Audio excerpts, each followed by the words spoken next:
Владата очекува трговците да продолжат со трендот на намалување на цените кој го започнаа во деновите пред новата година, со предупредување до нив дека ќе следи одговор доколку се забележи нивно зголемување.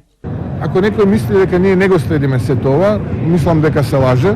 Ние го следиме тоа на деневна основа преку Државниот пазарен инспекторат и верувате дека жестоко ќе реагираме ако повторно видиме дека се случуваат несакани појави. Профитите на трговските ланци, според премиерот, укажуваат дека тие се должат не на зголемена потрошувачка, туку на зголемување на цените на производите. Помеѓу условно кажано најуспешните компании 10, 15, 20 гледаме такви трговски ланци. А конјунктурата на бизнисот не е сменета. Кога зборувам конјунктурата, зборувам волуменот, не е драматично зголемена потрошувачката или некои иновативни методи, нели? Туку станува збор за покачување на цените и тоа не е добро. Од Државниот пазарен инспекторат за Телма информира дека спроведените контроли пред и по нова година покажуваат дека има стабилизирање и намалување на цените и дека млечните и месните производи, маслото за готвење, јајцата и оризот се продаваат по досега најниско ниво.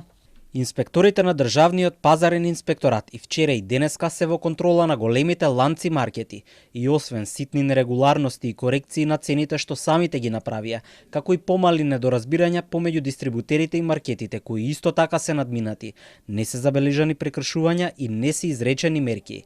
Можам да кажам дека големите маркети го почитуваат намалувањето од најмалку 10% на производите од договорената новогодишна кошница. Стојановски, како што вели, е позитивно изненаден што големите ланци маркети самоиницијативно ја дополниле договорената новогодишна кошница со уште 30 до 50 производи. Се надевам дека маркетите ќе бидат општествено одговорни и ќе ја почитуваат новогодишната кошница до 15 јануари. Акцијата новогодишна кошница стартуваше од 15 декември за која производителите, дистрибутерите и маркетите се договорија да содржи листа од околу 900 производи кои во текот на еден месец додека траат новогодишните и божикните празници ќе ги продаваат за најмалку 10% пониски цени.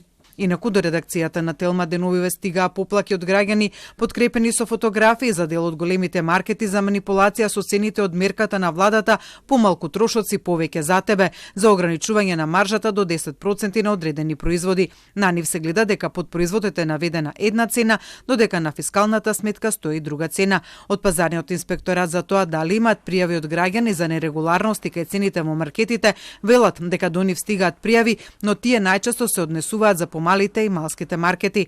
Инаку помалите маркети и дуќани не се офатени со новогодишната кошничка, поточно тие не се обврзани да ги намалат цените, но како што велат од пазарн, нивните инспектори излегуваат на терен на увид по секоја пријава. Инаку деновите пред новата година пак паралелно на кошничката дојде до скок на цени на производи кои не беа дел од неа. Поскапувањето беше од околу 30%. Тука влегуваат производи кои се користат секојдневно. Од Министерството за економија ги предупредија и производителите и трговците и маркетите дека ако тоа се повтори, ќе следат поригорозни мерки, односно дека ќе се донесе одлука за замрзнување на цените.